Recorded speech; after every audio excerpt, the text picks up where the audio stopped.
এই তোদের আগামীকাল কাজ আছে? আগামীকাল তো নাই, আমাদের পরশুদিন আছে। আমার ঘরে কিছু মাটি ফেলাতে পারবি? ফার্ম তো কত করে দিতে হবে তোদের? 800 করে দিন। কি বলেন, সবাই তো 900 করে দিই। আরে বাদ দে, এরা আমার নিজের লোক। আচ্ছা যা কয়জন হয় তোরা নিয়ে যাস, আমি কিন্তু থাকুম না। এখন বৃষ্টি আসতেছে, যা তাহলে।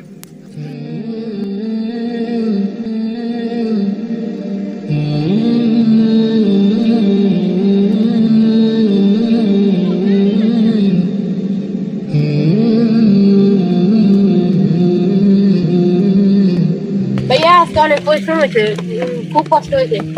এই সুমন, এদিকে আসো। কই যাও সুমন? তো ভাইয়া কাজ করে আইতেছি। তুই আমাদের সাথে বস, আজকে তোর হাজিরা উঠাম। এটা করা কি আমাদের ঠিক হবে? আরে চুপ কর, আমাদের অনেক কষ্ট হয়েছে, আজকে ভিজা মাটি ছিল তো। বসো। আমার মালিক আসতেছে। কিরে তোদের কাজ শেষ? জি ভাইয়া শেষ। তোরা কয়জন? এই তো 5 জন। এই ধর জন প্রতি 800 করে, 5 জনের মোট 4000 টাকা। ধর এখানে 4000 আছে। ভাই আপনি দেখে একবারও আইলেন না। আমি এসে কি করব? আমরা এখানে কি করি না করি সেটা তো আপনি দেখলেন না। আপনি কিভাবে আমাদেরকে এত বিশ্বাস করেন? আমি আর তোদেরকে কতক্ষণ পাহারা দিব? আমার তো একজন আছে যিনি সবকিছু দেখতেছেন। ওই ভাই কাউকে তো দেখলাম না, কে আছে আপনার? আমার আল্লাহ আছে, তিনি আমার পক্ষ থেকে সবচাইতে বড় সাক্ষী। কারণ পবিত্র কোরআনে মহান আল্লাহ বারবার বলছেন, আমি সবকিছু দেখি এবং সবকিছু শুনি। তোরা আমার কাছে যদি ধোঁকাবাজি করস, তাহলে কালকে আমাদের তোরা ঋণী থাকবি, আর ওই দিন আমি নিজেই পাবো। ঠিক আছে, আজানের সময় গেছে, যা তোরা কাগজ দিয়ে নামাজ পড়তে আয়। আব্দুল আলিম ভাই বাড়িতে আছেন? কে? আসসালামু আলাইকুম।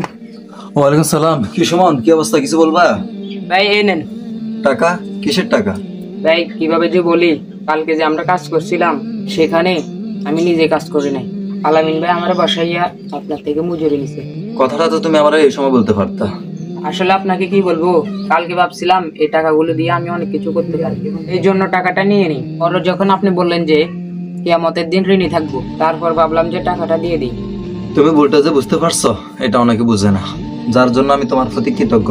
দোয়া করি আল্লাহ যেন তোমাকে সবসময় ন্যায়ের পথে রাখুক।